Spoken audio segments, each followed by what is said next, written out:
ಇಲ್ಲ ಖಂಡಿತಮ್ಮ ಏನಿಲ್ಲ ಅಪ್ಪಾಜಿ ಯಾವಾಗ ಏನು ಹೇಳ್ತಾರೆ ಅಭಿಮಾನಿಗಳು ದೇವ್ರು ಅಂತ.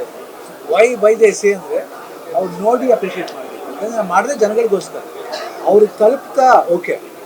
ಇವತ್ತು ಯಾವುದೋ ಒಂದು ರಿವ್ಯೂಸ್ ನೋಡಿದೆ, ಅದು ನಮ್ಗೆ ಹೆಮ್ಮೆ ಅನಿಸುತ್ತೆ. ಅಂದರೆ ಕನ್ನಡ ಸಿನಿಮಾ ಬೇರೆ ರೀತಿಯಲ್ಲಿ ಗೆದ್ದಿದೆ ಅಂದರೆ that's a very good side. ಒಂದು ಡೈರೆಕ್ಟರ್ ಬಂದು ಈ ರೀತಿ ಗೆಲ್ಸಿದ್ದಾರೆ, ಒಂದು ನ್ಯೂ ಫಾರ್ಮ್ಯಾಟ್ ತಗೊಂಬಂದಿದ್ದಾರೆ ಇಂಡಸ್ಟ್ರಿಗೆ ಅಂದರೆ it's well and good.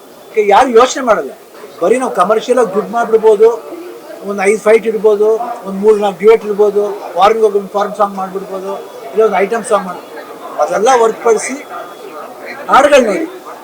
Romantic song ಅಂತ ಬಂದಾಗ ಏನೋ ಒಂದು ಅವನೊಂದು ಅದ್ರೇನೋ ಜಸ್ಟ್ ಲೈಕ್ ಒಂದು ವೇ, ಅವ್ನ ಬದುಕಿಗೆ ಒಂದು ವೇ ಬಂತು.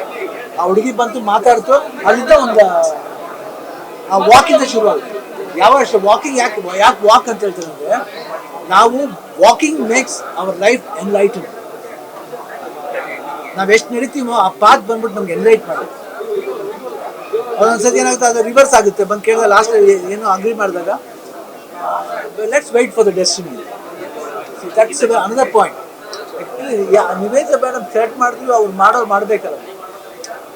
ಯಾಕಂದರೆ ಏನೇ ನಾವು ಸೆಲೆಕ್ಟ್ ಮಾಡ್ಬೋದು, ಸಪೋರ್ಟ್ ಮಾಡ್ಬೋದು ನಾವು.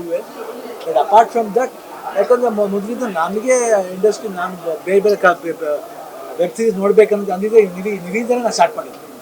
ಆ ಕೋವಿಡಿಂದ ಹೇಳಿ ವೆಬ್ ಸೀರೀಸ್ ನೋಡೋಕೆ ಶುರು ಮಾಡಿದೆ. ಆಮೇಲೆ ನನಗೂ ಒಂದು ವಿಷನ್ ಚೇಂಜ್ ಆಯಿತು.